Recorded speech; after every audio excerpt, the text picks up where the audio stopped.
Hello student, এখন তোমাদের ক্যালকাটা ইউনিভার্সিটির আন্ডারে সেমিস্টার 4-এর রাষ্ট্রবিজ্ঞানের পাস কোর্সের ক্লাস আছে। আজকের ক্লাসে তোমাদের 10 নম্বরের দুটি প্রশ্নের উত্তর নিয়ে আলোচনা করব।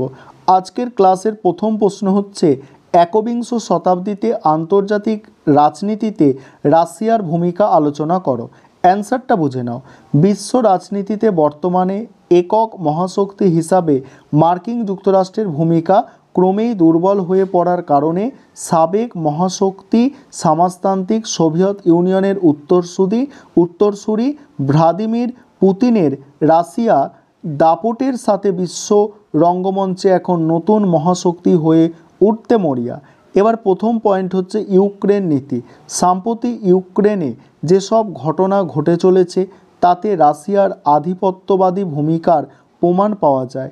আন্তর্জাতিক ক্ষেত্রে মার্কিন যুক্তরাষ্ট্রের প্রভাব প্রতিপত্তি ক্রমেই ম্লান হয়ে আসার পরিপ্রেক্ষিতে এবং পশ্চিমা দেশগুলির বিভাজনের সুযোগ নিয়ে রাশিয়া নতুন করে আধিপত্য বিস্তারের স্বপ্নে এখন বিভোর।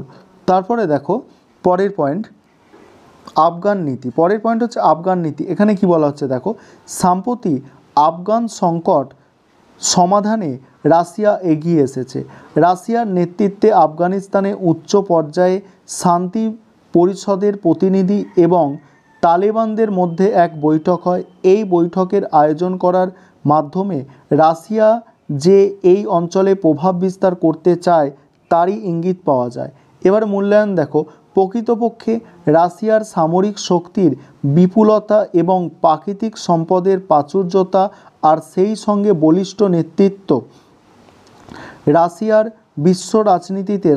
বিশ্ব রাজনীতিতে মর্যাদার আসনে প্রতিষ্ঠার পথ সুগম করেছে। দ্বিতীয় প্রশ্নের উত্তর দেখে নাও। দ্বিতীয় প্রশ্ন যেটা আছে দেখো, দ্বিতীয় বিশ্বযুদ্ধের কারণ আলোচনা করো। প্রথম বিশ্বযুদ্ধের মাত্র 20 বছরের মধ্যেই 1939 খ্রিস্টাব্দে 3রা সেপ্টেম্বর দ্বিতীয় বিশ্বযুদ্ধের দামামা বেজে ওঠে। এই বিশ্বযুদ্ধ প্রথম বিশ্বযুদ্ধের অপেক্ষা অনেক বেশি ব্যাপক, বিধ্বংসী ও ভয়াবহ ছিল। এই যুদ্ধে নিহতের সংখ্যা ছিল 5 কোটি, আহত প্রায় 4 কোটি এবং বিশ্বের প্রায় প্রতিটি দেশেই কোনো না কোনো মহাযুদ্ধের দ্বারা প্রভাবিত হয়েছিল। এই মহাযুদ্ধের পেছনে নানা কারণ ছিল, কারণগুলো আলোচনা করব। তার আগে যে বিষয়টা তোমাদের বলার আছে, তোমাদের জন্য অনলাইন কোচিং ক্লাস চলছে, তোমরা অ্যাডমিশন নিতে পারো এই নম্বরে যোগাযোগ করে 9123 দেখো নম্বরটা আরেকবার বলছি, 9123005218। এই নম্বরে তোমরা যোগাযোগ করে অ্যাডমিশন নিতে পারো, বা তোমরা যারা স্টাডি মেটেরিয়াল অর্থাৎ পিডিএফ নোটস পারচেস করতে চাইছো সেক্ষেত্রে তোমরা এই নম্বরে যোগাযোগ করতে পারো। তারপরে দেখো এবারে পয়েন্টগুলো দেখো, কেন দ্বিতীয় বিশ্বযুদ্ধ হয়েছিল। প্রথম পয়েন্ট হচ্ছে ভার্সাই সন্ধির ত্রুটি। ভার্সাই সন্ধি জার্মানির ওপর যেভাবে জোর করে এবং অন্যায়ভাবে চাপিয়ে দেওয়া হয়েছিল তাতে জার্মান জাতির মধ্যে প্রতিশোধ স্পৃহা জেগে উঠেছিল। ভার্সাই সন্ধির ভুল ত্রুটি দ্বিতীয় বিশ্বযুদ্ধের জন্য অনেকাংশেই দায়ী ছিল।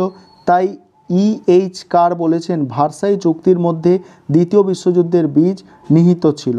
তারপরের পয়েন্ট হচ্ছে অতৃপ্ত জাতীয়তাবাদ। জার্মানির অতৃপ্ত জাতীয়তাবাদ দ্বিতীয় বিশ্বযুদ্ধের অন্যতম কারণ ছিল। এই অতৃপ্ত জাতীয়তাবাদকে চরিতার্থ করতে নাৎসি দলের ক্ষমতা দখলের মধ্যে দিয়ে খন্দেত্ব দেবে এটা। নাৎসি দলের ক্ষমতা দখলের মধ্যে দিয়ে জার্মানিতে প্রাক বিশ্বযুদ্ধকালীন সামরিক তৎপরতা বৃদ্ধি পায়। পরের পয়েন্ট হচ্ছে হিটলারের পররাষ্ট্রনীতি। সেখানে কি বলা হচ্ছে দেখো, হিটলারের পররাষ্ট্রনীতির মূল কথা ছিল প্যান জার্মানিজম। হিটলার এই মতবাদ প্রতিষ্ঠা করতে গিয়ে দেখো স্থিতাবস্থা নষ্ট করে দ্বিতীয় বিশ্বযুদ্ধের পটভূমি তৈরি করেছিল। তাই ঐতিহাসিক উন্ড ওয়ার্ডের মতে দ্বিতীয় বিশ্বযুদ্ধ হিটলারের যুদ্ধ। তিনি এই যুদ্ধের পরিকল্পনা করেছিলেন, তিনি এই যুদ্ধ আরম্ভ করেছিলেন এবং শেষ পর্যন্ত নিজেই পরাজিত হয়েছিলেন। পরের পয়েন্ট হচ্ছে জার্মানির উগ্র জাতীয়তাবাদ। এখানে কি বলা হচ্ছে দেখো, হিটলারের আগ্রাসী নীতির সঙ্গে জার্মানির উগ্র জাতীয়তাবাদের সমন্বয়ে যে সাম্রাজ্যবাদী নীতির জন্ম হয়েছিল তা দ্বিতীয় বিশ্বযুদ্ধকে অনিবার্য করে তুলেছিল। চেকোস্লোভাকিয়া, পোল্যান্ড প্রভৃতি দেশে জার্মানির সুযোগা বলছে দেখো, জার্মানির সুগমতা যে অধিকার স্থাপনের প্রচেষ্টা করেছিল তা দ্বিতীয় বিশ্বযুদ্ধকে নিশ্চিত করে। তারপরে পয়েন্ট হচ্ছে জাপানের আগ্রাসী নীতি। প্রাচ্য তথা এশীয় অংশে জাপান আগ্রাসী নীতি নিয়েছিল। বিশেষ করে জাপানের মাঞ্চুরিয়া আক্রমণ বিশ্ব পরিস্থিতিকে উত্তাল করে তুলেছিল। পরের পয়েন্ট হচ্ছে ইটালির অগ্রাসন।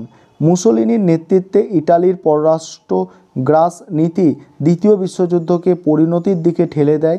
বিশেষ করে ইটালির আবিসিনিয়া আক্রমণ পরিস্থিতিকে জটিল করে তোলে। আর পরের পয়েন্ট হচ্ছে তোষণ নীতি। হিটলারের উত্থানের প্রাক্কালে ইংল্যান্ড ও ফ্রান্স যেভাবে জার্মানিকে তোষণ করতে চেয়েছিল তা দ্বিতীয় বিশ্বযুদ্ধের অন্যতম কারণ ছিল। এবার হচ্ছে প্রত্যক্ষ কারণ দেখো, 1939 খ্রিস্টাব্দে হিটলার উপলব্ধি করে যে ইঙ্গো ফরাসি শক্তির সঙ্গে তার যুদ্ধ আসন্ন। এই যুদ্ধে যাতে রাশিয়া ইঙ্গো ফরাসির পক্ষে যোগ দিতে না পারে সেই জন্য হিটলার রাশিয়ার সঙ্গে 10 বছরের অনাক্রমণ চুক্তি সম্পাদন করেন। রুশ রাষ্ট্রপ্রধান স্ট্যালিনও বিশেষ পরিস্থিতিতে এই চুক্তি সম্পর্কে আগ্রহী ছিলেন। অন্তঃপরে 1939 খ্রিস্টাব্দে 1 সেপ্টেম্বর জার্মানি পোল্যান্ড আক্রমণ করে। 3রা সেপ্টেম্বর ইঙ্গো ফরাসি জোট পোল্যান্ডের পক্ষে যুদ্ধে যোগ দিলে দ্বিতীয় বিশ্বযুদ্ধ শুরু হয়।